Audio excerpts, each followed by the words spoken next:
Oh, afternoon, everybody. Thank you for coming to our next Digital Pioneer Inspirational Talk. My name is Clifford Dobbs, North London Area Manager for Angel Yard with Launch It Trust, based at Edmonton. The title of our talk today is actually going to be how to 10 plus your organization motivation and productivity as an interpreter. And our main speaker is Mary Agbesanwa, founder now You Are Talking Network. And just a little bit about background about Mary. Mary is a wealth management sales professional with a background in management, consulting, aiding banks, and vet checks in scaling. She is the founder of How You Are Talking Network, uniting 2,000 plus women in tech and finance, as well as a learning facilitator at the Imperial College Business School and Walton Business School in Girl Garden Board of Trustees. So Mary's going to present this talk, and in terms of Q&A, we'll probably do the Q&A after the initial talk. So if you've got any questions in the chat, you could put them in. Ideally, we prefer to do the Q&A after the initial session. So it gives me great pleasure for Mary to introduce herself and to begin our session. Thank you. Amazing. Thank you so much, Cliff and Sarah and Ed, who I know is not here as well. Thank you all for spending your lunch break with me as we talk about organization, motivation, and productivity. I really enjoyed delivering this workshop, so excited to share with all of you. And the purpose of this session is that I do find it weird that we don't get taught about kind of organization and motivation and productivity at school because it's so crucial to our performance at work as entrepreneurs or even as professionals and in our personal lives as well. And we say things like, Beyonce has the same 24 hours as everyone, but what does that really mean? And are we aware of the tools and techniques we can use to maximize our time like she does? And I think what's really interesting about this conversation right now is that we live in an age where there's an infinite amount of emails that you can get. There's an infinite amount of TV shows, movies you can watch, which is why I personally prefer trying not to have a Netflix account. But sometimes we do want to have entertainment. We do want to enjoy. But just recognizing in the modern world, there is an inexhaustible list of things to do and things to consume and things to buy. And that can feel overwhelming. Even when we had lockdown and the pandemic, you could argue that gave most of us ample more time in the day, but it was easy to just fill it with more noise and distraction and less of what you want to be doing as well. So the reality is of human life is finite, not to get all depressing, but because of that, you do have to choose, you do have to prioritize. So I'm really glad that you've all decided to join this session so that we can unpack organization, motivation, productivity, and think about how we can 10x it for our entrepreneurial and personal lives as well. So over the next just under an hour, I'm going to be sharing some practical tips and tools for you to turbocharge your performance when it comes to these areas. Let me just check the chat. Awesome. Thank you, Rebecca. And as mentioned, please share your reflection, your comments in the chat as we go through. And I will try and look at the chat for any questions throughout the session, but most of the questions let's take at the end as well. Awesome. So for some of you, you might not have heard about the Now You're Talking Network before. It's a community and business that I run. We are a female millennial community, but I always say it's kind of millennial at heart. So any age, we usually run sessions for women, but we also do sessions like this that are open to anyone. And it's all about helping people earn more and be more confident. On the slides, you can see our kind of social media links and handles. So please do get in touch with us if what we do resonates with you. We have an event coming up in London next month at Skyscanner's offices and in Glasgow next week as well. So if you are in those areas or if you know anyone in those areas, do check them out and share them with them. But we essentially provide resources, job opportunities, knowledge, advice, run workshops like this, host networking events. We talk about entrepreneurship, side hustles. And for me, it really started off as the group of kind of 30 of my friends working in tech in the city. And now we have over 3,000, mostly women on our mailing list, which is amazing. So if this resonates with you, please do check us out, follow us and engage and sign up to our newsletter as well. So to give you a flavor of our kind of events, careers workshops, socials, last year we went to Wimbledon, unfortunately on the wettest day ever at Wimbledon, so it did rain a lot, but we had an amazing time. We love talking about vision boards and the art of manifestation. So if that's something that resonates with you, please do check out our socials.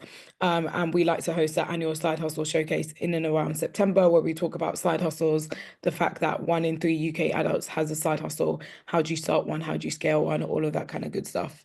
So again, if this resonates with you, please do check us out. So I've been talking for a couple of minutes and not actually introduced myself. My name is Mary Agbesanwa, as Cliff mentioned. Really good intro from Cliff, so I won't dwell on this all too much. But alongside running this network, I also have a day job in a bank where I work in sales and I sell technology related to wealth management. Very boring, very different to this. But my initial background was in consulting, which is all about kind of billable hours, managing multiple projects, and working with clients. So again, that really required me to be very focused on organization, productivity, getting the most out of your time. And I'll share some of my learnings from that career with you today. Alongside that, I like to write about careers and entrepreneurship. So you can find me blogging and writing for myself and many other publications as well. And I also went to boarding school. So I been taught from a young age how to manage my time almost to like a military kind of fashion. And that's really where I fell in love with kind of structure and calendars and all of those kind of things, revision timetables. So yeah, some of that stuff you can still utilize in your life today. And that really helps me. On the right-hand side of this slide, you can see some of the lovely faces of our team, past and present, and some not pictured here as well, all unified about helping women earn more and be more confident as well. Okay, so let's dive in into the talk today. And I want to share, again, the top tips for 10xing your organization and motivation and productivity. So why are you here today? I thought I'd read a couple of statements and do let me know in the chat if any of these resonate with you, but hopefully they do. So WhatsApp notifications, unread emails, online courses, new Netflix releases, Twitter Spaces or X Spaces, the list goes on. Let's face it, you're distracted. So maybe you want to face up to your procrastination. You want to know the best tools, tips, resources for enhancing your productivity, and you are committed to devoting more time to level up your personal and professional life. So hopefully one, if not all of these statements apply to you. But honestly, jokes aside, we do live in quite a distracting world and data and information is all around us. You could spend all day reading and consuming content on all different platforms and you still wouldn't even have covered what was released just today. So there's so much and therefore focus really matters. So if any of these statements resonate with you, you're in the right place. And thank you for joining us over the next just under an hour. So my goal for you for this session is the following, and I just want to read it out.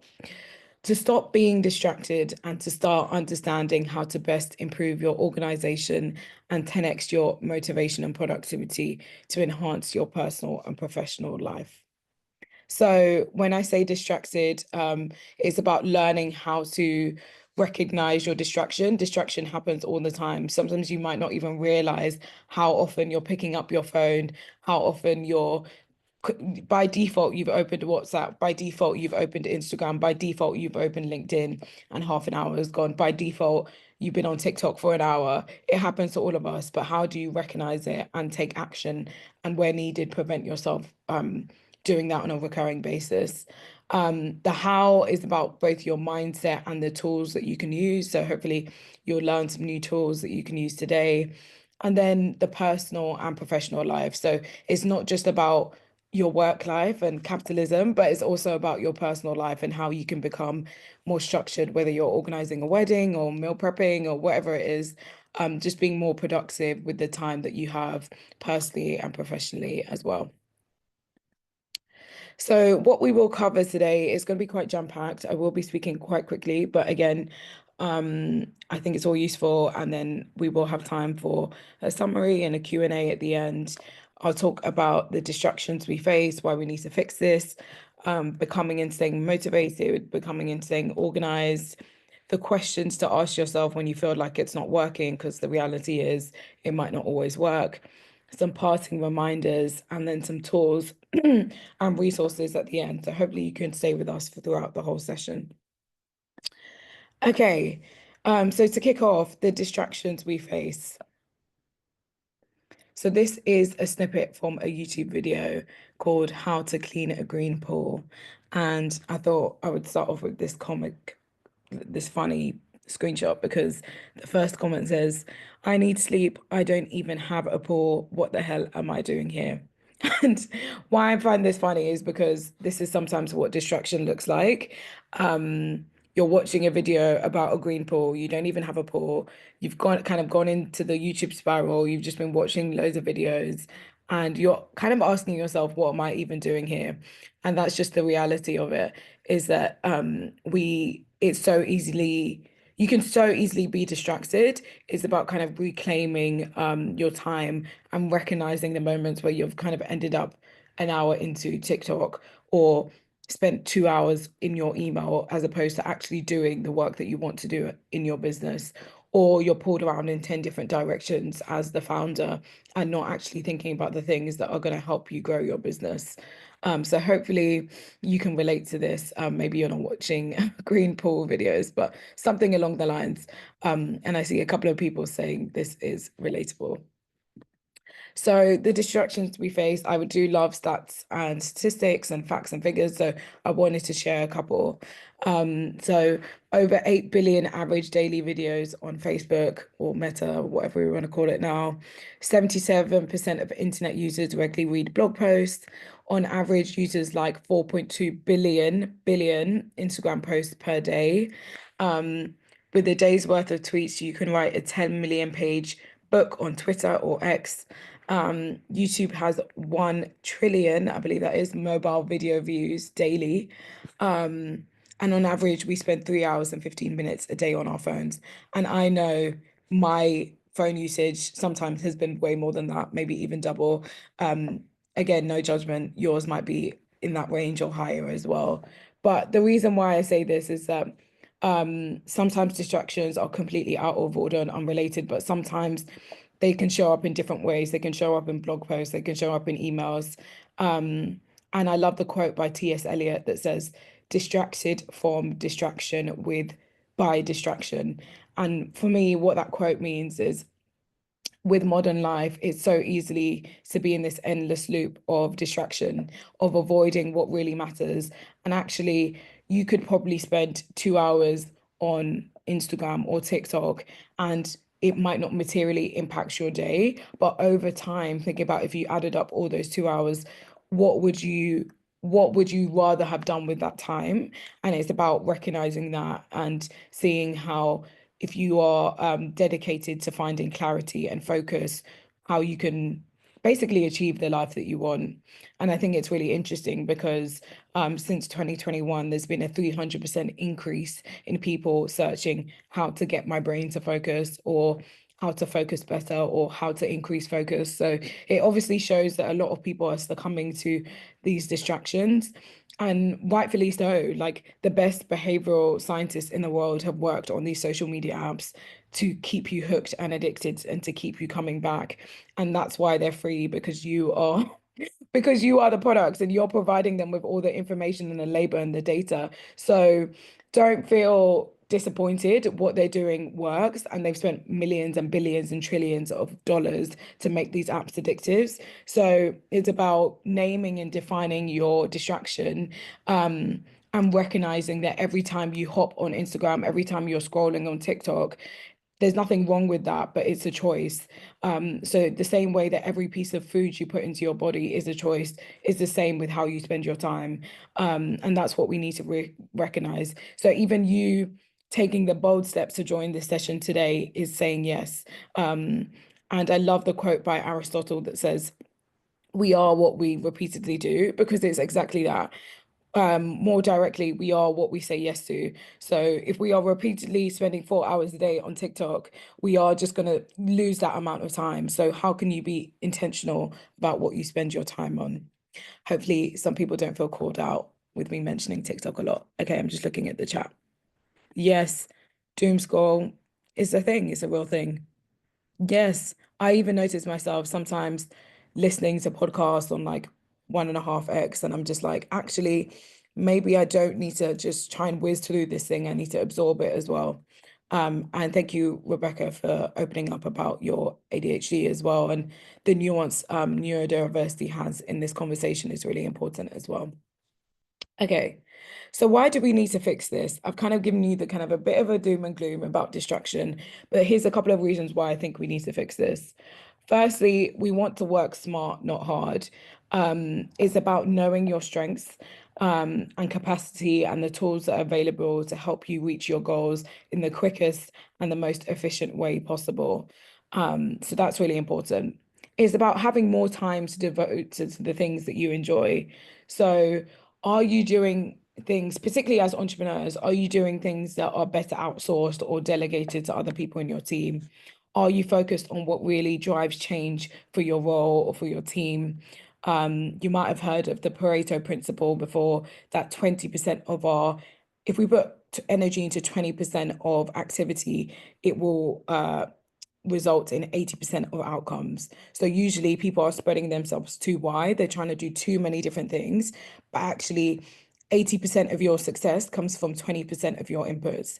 So if I looked at your calendar today, what would be the 20% of crucial activity that you're doing that is resulting in 80% of your revenue as an entrepreneur, or revenue or productivity or growth? And it's really useful to think about that and reflect on that as well.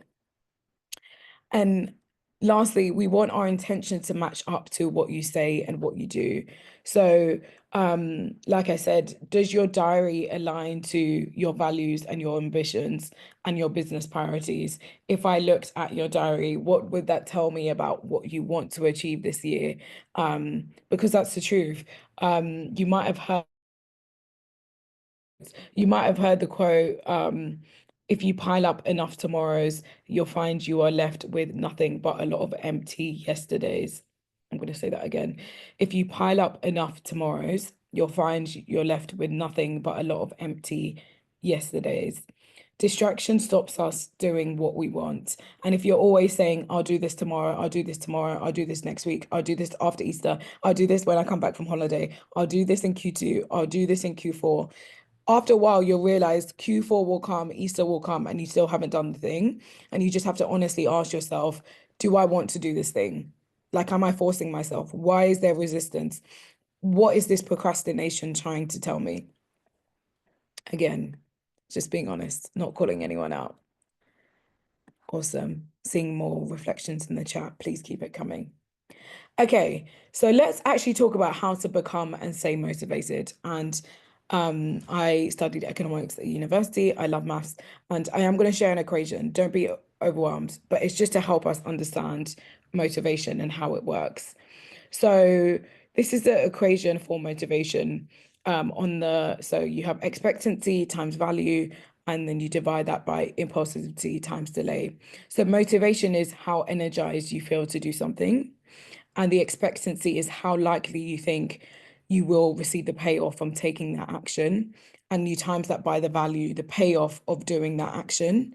And then you would divide that by the impulsivity. So that's how distractible you are while taking the action. And you would times that by the delay, how far away the deadline is.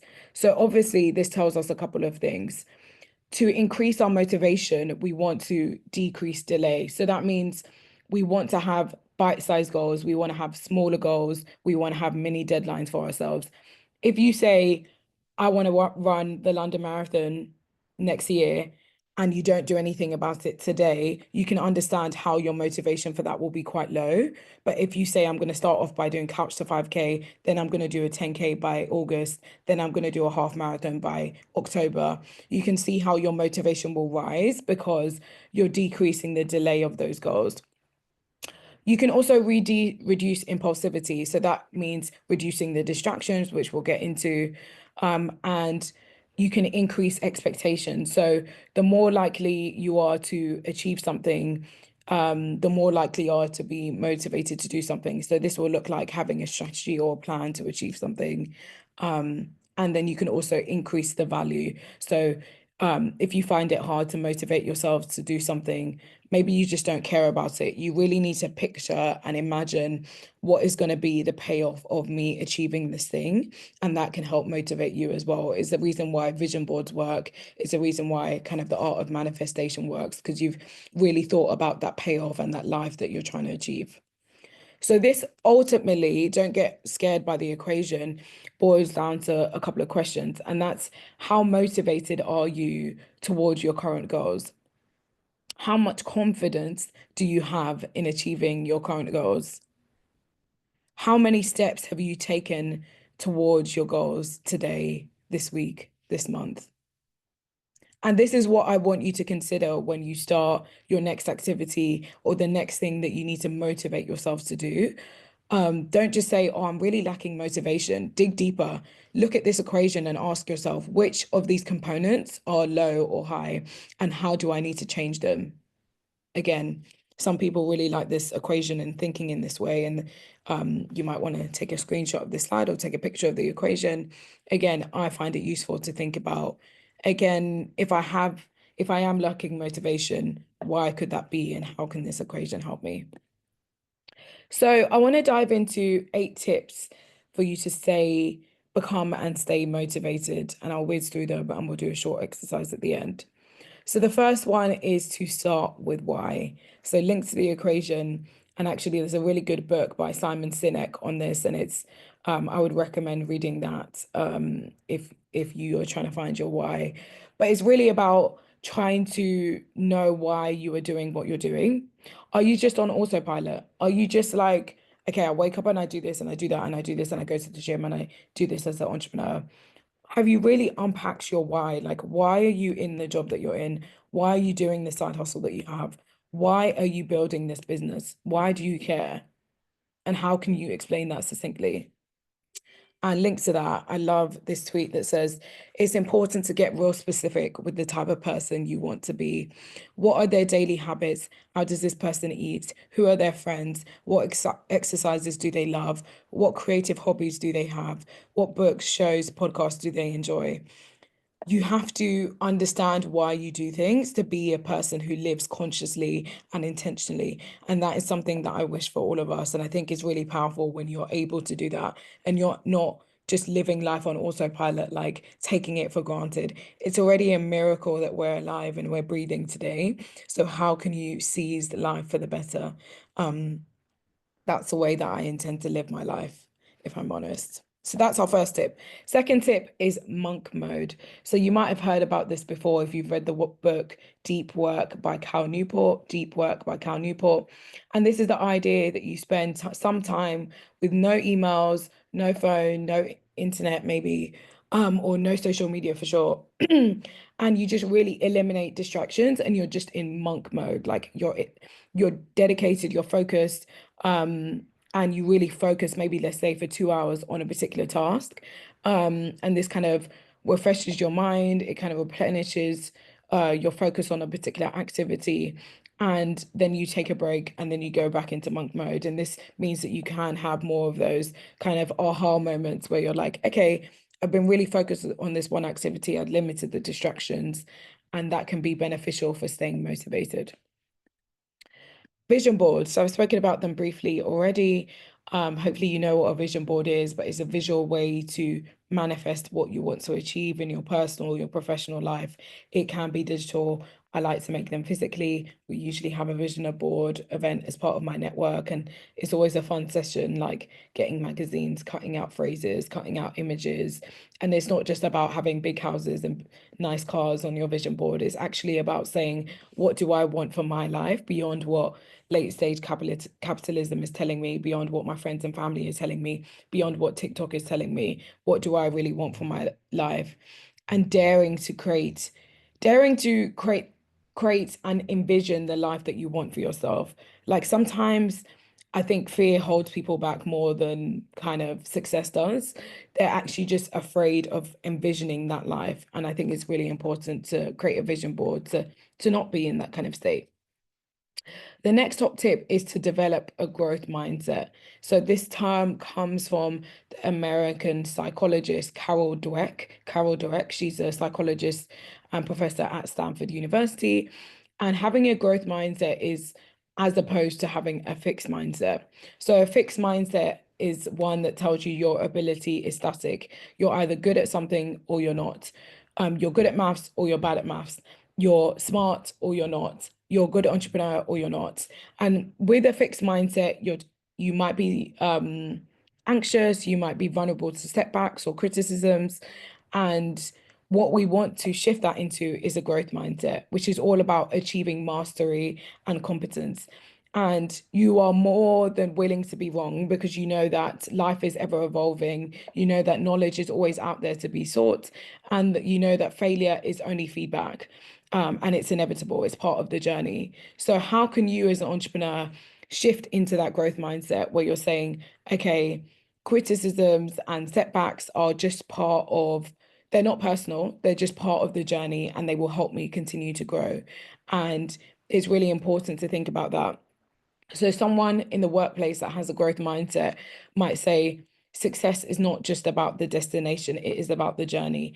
And you as entrepreneurs might think that as well. It's not just about having a business that makes X amount. It's about what am I going to learn on the journey to becoming an entrepreneur that makes this amount, and how is that going to change my life? And I think it's important to think about that. So actually what I love is this diagram, and it was about kind of reframing the pandemic. And it said, who do I want to be during COVID-19? Again, obviously that was a traumatic time for all of us, but just think about how the fear zone, the learning zone, and the growth zone have different mindsets attached to them. So someone in the fear zone was hoarding food, toilet paper, and medications they didn't need. They were spreading emotions of fear and anger, and they might be complaining frequently. They might be forwarding all the messages they receive, whether they're true or false, and they might get mad easily. Someone in the learning zone says, you know what, need to give up on what I can't control. I need to identify my emotions. I need to stop consuming BBC breaking news compulsively. I recognize that we're all trying to do our best. And then someone in the growth zone has the growth mindset. This is someone who says, I am empathetic with myself and others. It's a difficult time. They live in the present, but focus on the future as well. They make their talents available to those that need them. They think of others and see how to help them. They look for ways to adopt new challenges. They practice quietude and patience, relationships and creativity, and they think appreciate others. So hopefully you see from this diagram the difference between a fixed slash fear kind of mindset and a growth mindset.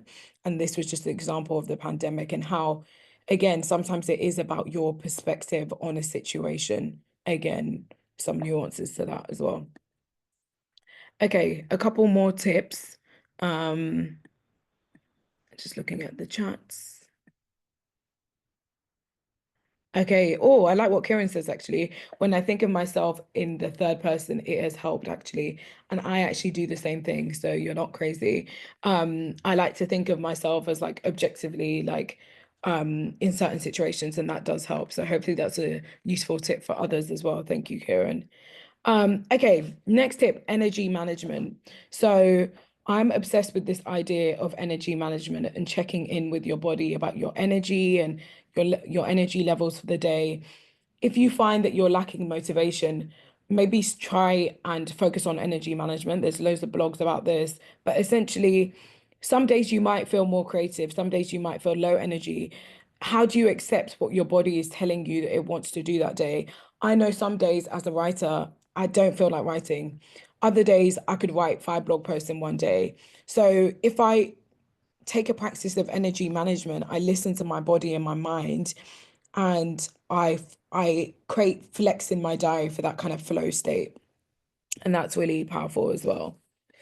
Utilize the Zygarnik effect. Again, you can research this, but essentially, what this effect is about is the idea that people tend to remember unfinished or incompleted tasks better than completed tasks.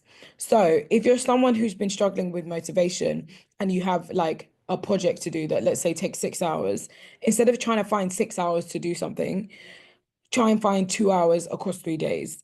And your motivation from the first day of spending 2 hours and then having to finish it, having to stop doing an incomplete task will bring you back day two to do the next 2 hours and day three to do the final 2 hours.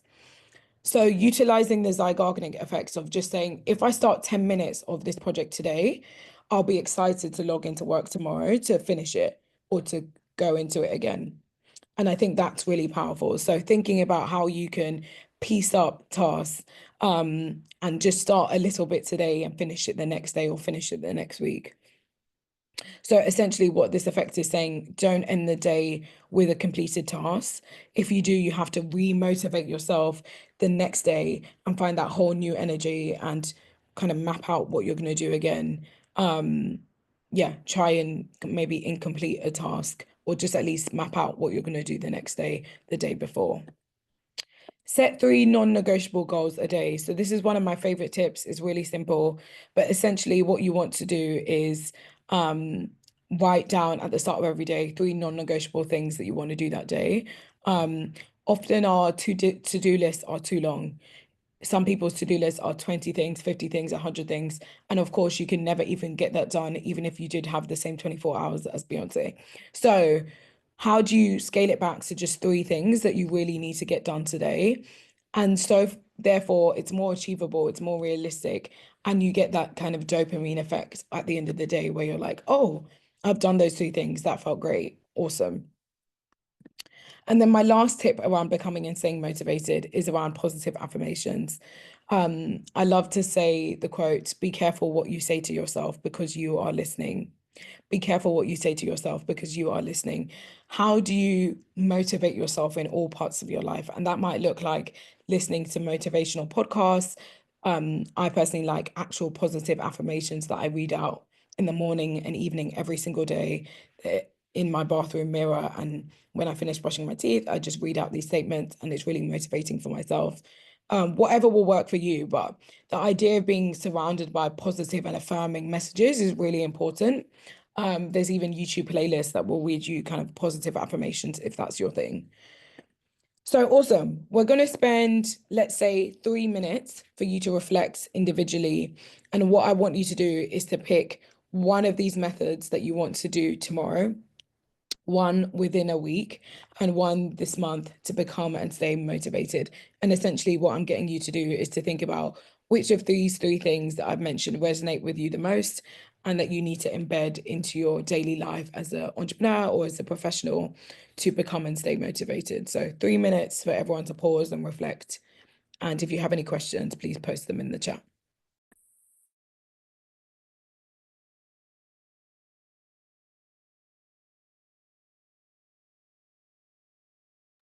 Okay, I'm just looking at the chat. Yes, I love the idea of putting to-do lists into high or low energy categories. More on that to come. Okay, more tools to come around goal setting. Thank you, Rebecca, for your question. Oh, someone's even plugging their podcast. I love that. Thank you, Feliciana. Um, time management tools. Yes, I will share a whole slide of tools at the end.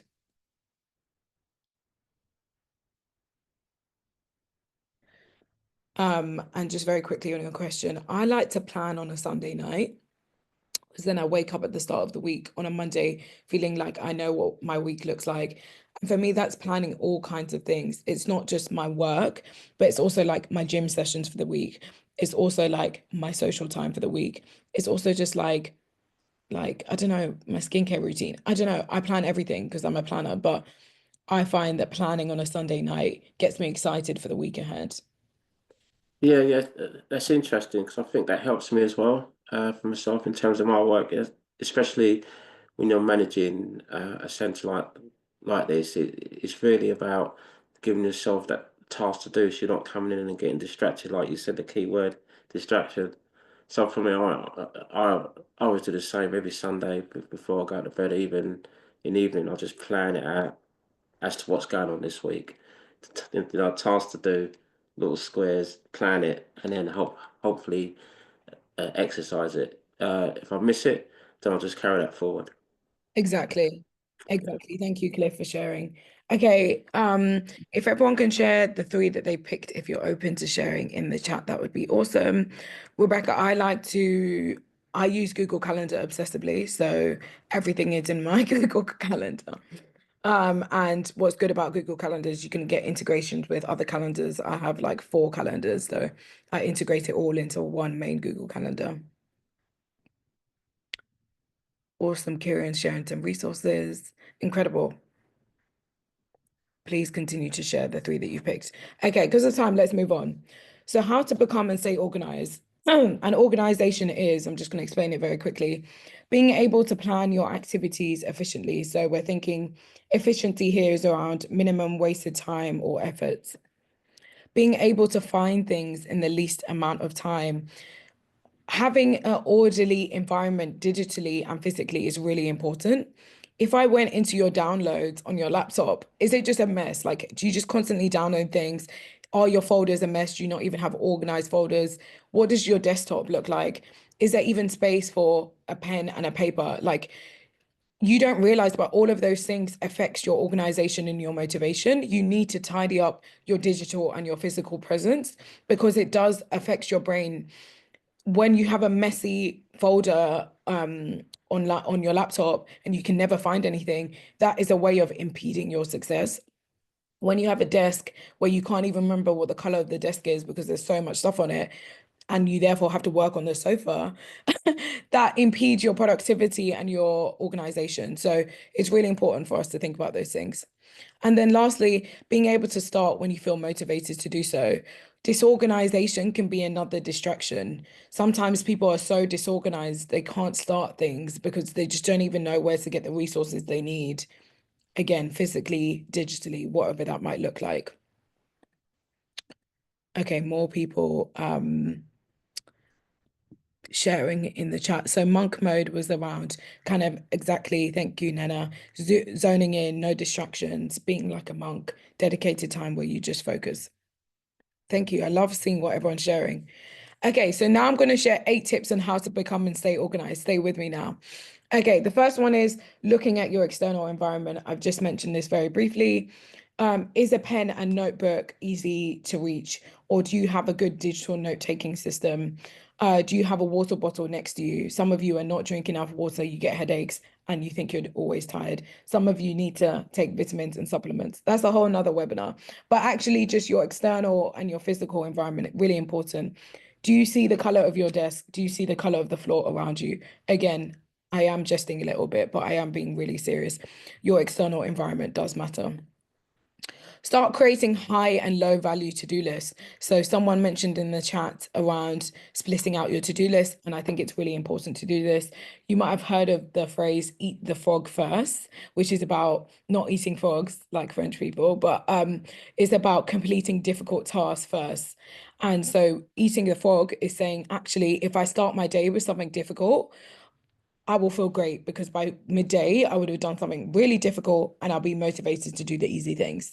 And sometimes we start with the easy things and then it's 4 o'clock and we want to do a hard thing. And it's like, oh my God, I'm drained. Of course you're drained because you've now done loads of easy things and you're coming with that easy energy for a difficult task.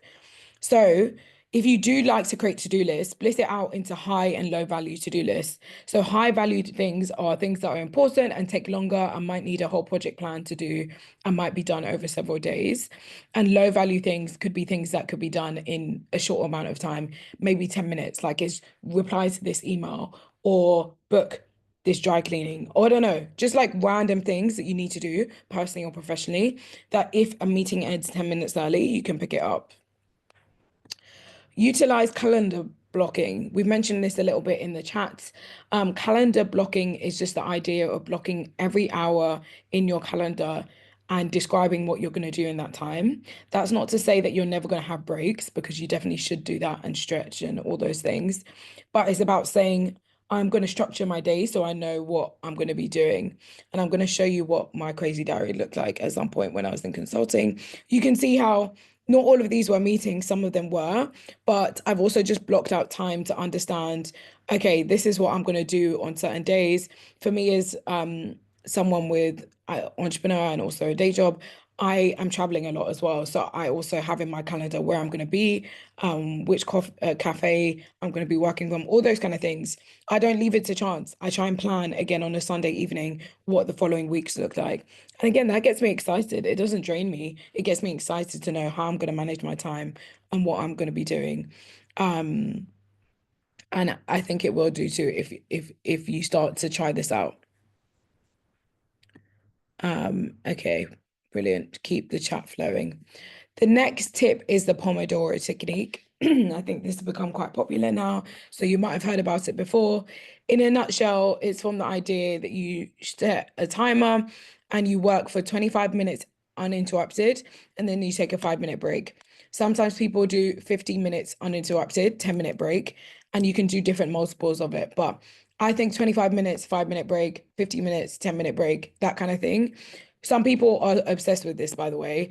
They think it really works for them. It's a good way to like be focused and then take a break and make a cup of tea or go outside, get some sunshine, that kind of thing. And those breaks can really have shown they can help us be more focused over a longer period of time, rather than saying, I need to sit at this desk for 6 hours. Why are you bullying yourself in that way? You deserve to take breaks and you deserve to stretch your legs, and that can help with your focus as well. And also just the screen time can be a lot. Put a pound value on your time. As I mentioned at the start, I used to work in management consulting, so I'm very used to doing this, billable hours and that kind of thing. But it is useful to think about, if you were going to charge for your time, whether for public speaking or as a consultant or that kind of thing, how much would you charge per hour? And then when you think like this, it really helps you understand, am I spending my days in the way that I would want? So am I spending my days effectively? So if I'm spending 2 hours in a meeting, that costs, I don't know, if each hour is £300, that costs £600. Is that meeting worth £600? Question. If I'm spending an hour answering emails, am I going to answer enough emails that it will be worth £300? Again, thinking of your time as a pound value in some ways can be helpful, particularly if you think you're easily prone to being in loads of different meetings and understanding what is the most effective use of my time. The next one is a bit controversial, but it's to stop multitasking. Research has shown that when you're multitasking, it takes you 25 minutes to get back into the mojo of the original task fully, and it makes you prone to mistakes. And actually, it's just really important to focus and try and focus on one thing at a time. Again, you might occasionally need to dip into something else, but try and avoid doing multiple things at a time, because you're just distracting yourself and your mind is wandering off. If you're working on one activity, try and focus on that at that time. And I learned recently that the original Latin word for that means decide is decidere, and that literally means to cut off, which means to like literally cut off something off and to decide to do something else. And I just thought that was really powerful, and I wanted to share that with you guys. And when we're thinking about organization and productivity and focus, you literally have to cut off other things. That is the reality of life and the reality of our finite life and finite working hours as well. I've mentioned positive affirmations, but also staying organized requires motivational content. So again, positive content and positive people. Who are the people that you go to that uplift you, that energize you, and how are you making sure that you spend time with them and that you feed into them in the same way? What are the podcasts that you listen to that are uplifting? If you show me the podcast you listen to, I can show you the kind of messages that you're feeding your brain. If you're always listening to podcasts about the news and history and they're quite depressing, you will by default start to feel similar to what you're consuming. So if you start to consume motivational content, there's no way it won't seep into the way your outlook on life and the way that you behave. And my last tip is to use an important versus urgent graph. So when you feel like you have so many things to do and so many things that are pulling you in multiple directions, we can use an important versus urgent graph. And it's sometimes called the Eisenhower matrix, and it looks like this. So on the y-axis, you have important and not important, and then you have on the x-axis urgent and not urgent. And really, we want to spend our time doing quality things. These are things that are important, but not urgent. So this might be like mentoring or being a mentee or mentoring others or feedback for people, just or like I don't know, things that are important for you as an entrepreneur, but also not necessarily urgent right now. You will have to do some of the necessary tasks. So the things that are important that are urgent, like tax filing and things like that. But ideally, you don't want to do these things, the things that are not important but urgent, where things that people are like, can you make a decision on this? And they're urgent, but they're just not of value to you. And you definitely don't want to be doing these fun things that are not important and not urgent. You want to say no to these things. And I really like this matrix because it really helps you think, okay, how am I spending my time? And typically, a lot of people are spending their time on the left-hand side, necessary things and things that are deceptive, things that are not important but really urgent that other people are telling you are urgent. You have to decide for yourself.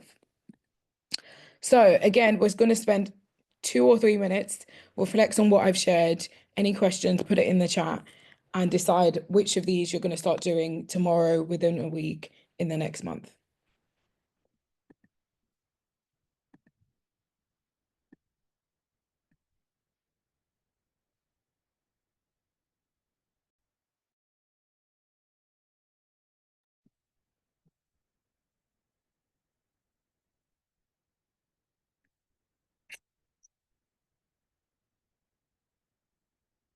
So I'm just answering some of the questions in the chats.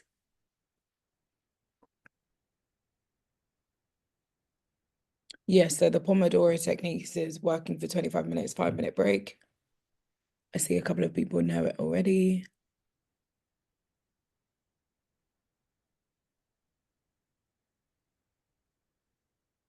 Thank you, KB, for your honesty. Any other thoughts? Which of these resonate with you?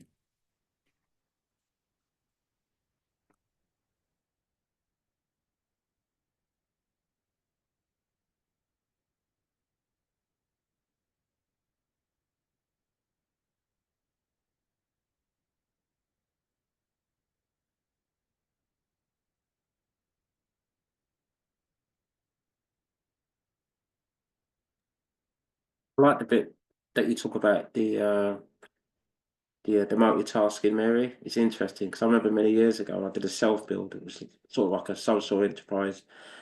It was a sort of social impact because I live in the Isle of Dogs where they do a lot of redevelopment and housing. So we set up a self build group to build our own houses, and I never forget the time when, and I'm going back in the 80s. Maybe I'm revealing my age a bit, but it was interesting because when I was on the site, we had to kind of like go into trade teams, which is quite important. And one of the key things I've always learned, I remember a fellow there, Charlie. He was a bit like a surveyor mentor, and he was quite good because we'd argue with each other and so forth. And he would remind us it was just our passion was to get the houses complete. One of the key things I learned is I remember I was on one job and someone asked me to help him with another job, so I left that job and jumped onto another job. And he pulled me aside and he said, "Cliff, you've got to remember in life, whatever people tell you to do, stay in lane." And I've always remembered that. And I know we used a different sort of like variations of wordings, but I always remember that even today, stay in lane, stay in lane, don't get distracted. Just stay in your lane, stay in your lane, stay forward, stay focused in your lane. And Exactly. don't, and that's a bit like multitasking. Because I tend to do that. Even I fight that sometimes.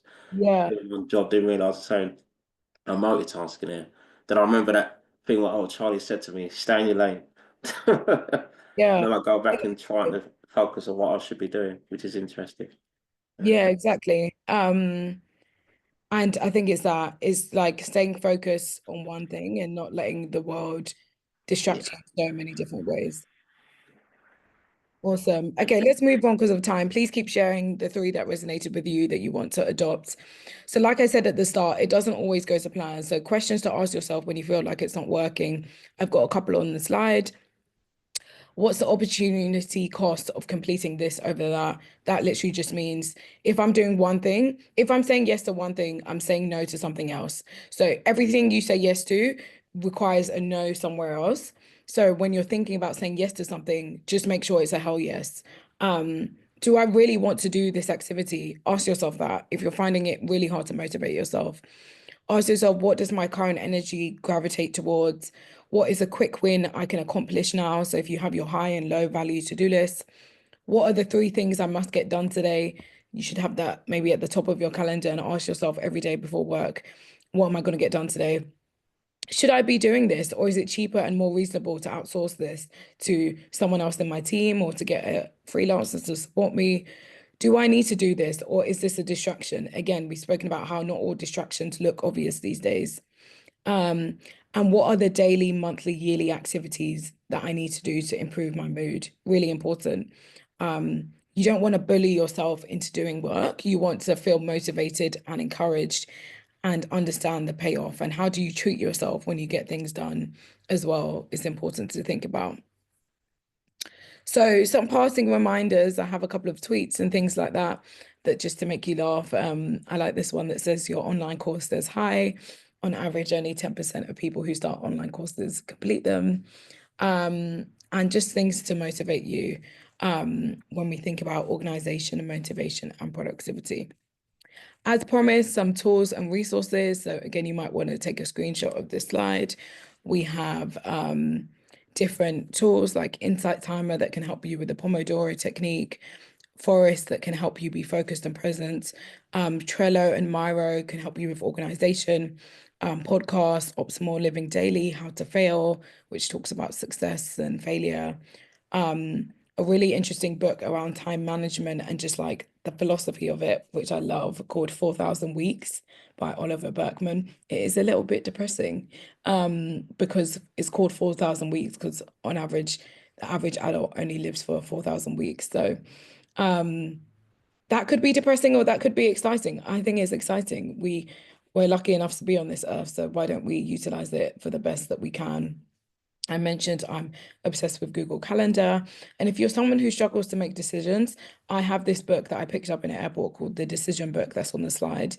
And it has literally like 50 different models of strategic thinking. And whenever I can't make a decision about something, I open this book and I pick a model and I make a decision. And it's just really powerful.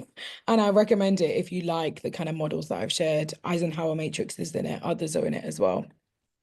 In summary, just so that we have 5 minutes for questions, your present identity is based on what you said yes to yesterday. Who you are today is an outcome of your previous choices. However, your future identity is what you say yes to today. Who you'll be tomorrow is the direct outcome of your current choices. Again, this is not to scare you, not to overwhelm you, but it's just to showcase that we want to live consciously and intentionally. And I think that's really important. There's an amazing quote from Ben Franklin that says, some people die at 25 but aren't buried till 75. And I think that's all about not being intentional. That's saying, I've given up on life, things aren't coming to me. But how do you spin that and say, I'm going to be intentional? 20 years from now, you'll be disappointed by the things that you didn't do. There's that Chinese proverb that says, the second best time to plant a tree is now. The best time to plant a tree was yesterday, but it was 20 years ago. So everything that you want to change in the future, you can change today. And hopefully this workshop has inspired you around that and why organization and motivation and productivity is really important. So please connect with me, connect with the Now You're Talking network as well if you like this workshop, and happy to answer a couple of questions.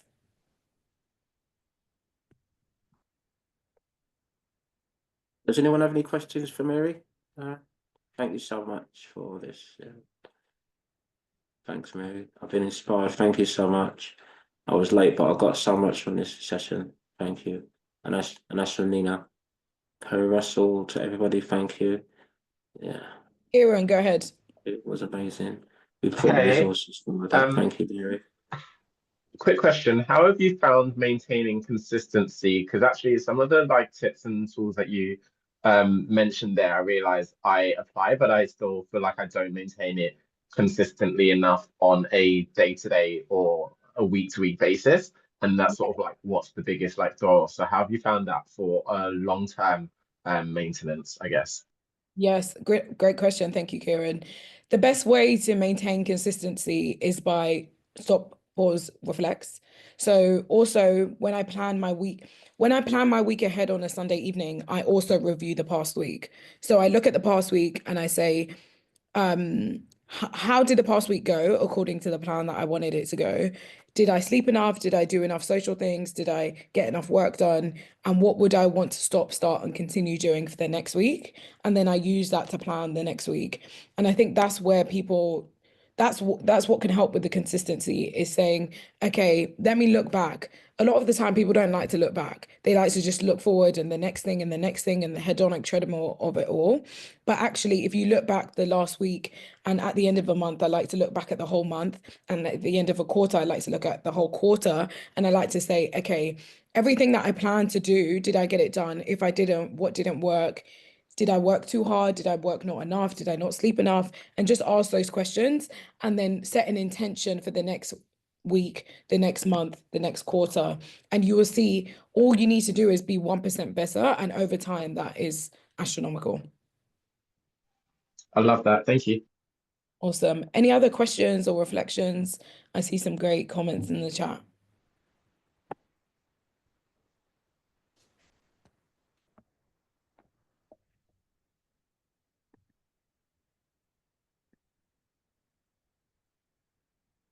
Are there any other questions from the audience for Mary? I know it's a lot of information, so I will share the, Yeah. yeah, it's No, kind no, of overwhelming. I think it's been very inspirational. It's been fantastic. I mean, I love all this stuff in terms of motivation and how we could, the tips that you laid out, especially the multitasking and how we could look back at certain tools that we could use to motivate ourselves in a sense. And I suppose what it really boils down to is what Karen's question was regarding the consistency and how we can adopt that and the percentage of actually trying to do more than we can. So I think that's been really useful tips. And again, as I think it's great that we could put on these type of inspirational talks. And again, this is just a reminder for everyone to sign up to the full program for mentoring and get a chance to pitch your funding at launchit.org, UK Digital Pioneers. And our next masterclass is going to be with D. Louise, founder of Oliver Jenkins, which is going to be on the 7th of March. I mean, sorry, 7th of May. So, yeah, if it'd be great to see you again. And again, it's an opportunity to, if you sign up on a full program, we do have mentors that we need to match our mentees with uh, that will help you actually prepare for your pitch and to have a share of some funding. So without further ado, I'd like to Just say thank you very much, Mary. It was brilliant, and I probably will see you tomorrow now that you mentioned it. So we probably will link up tomorrow. And exactly. unless there's any more questions, if there's any more questions, that we could convey this session. And I wish everyone a happy Easter. And I hope to see you all again on May the 7th. So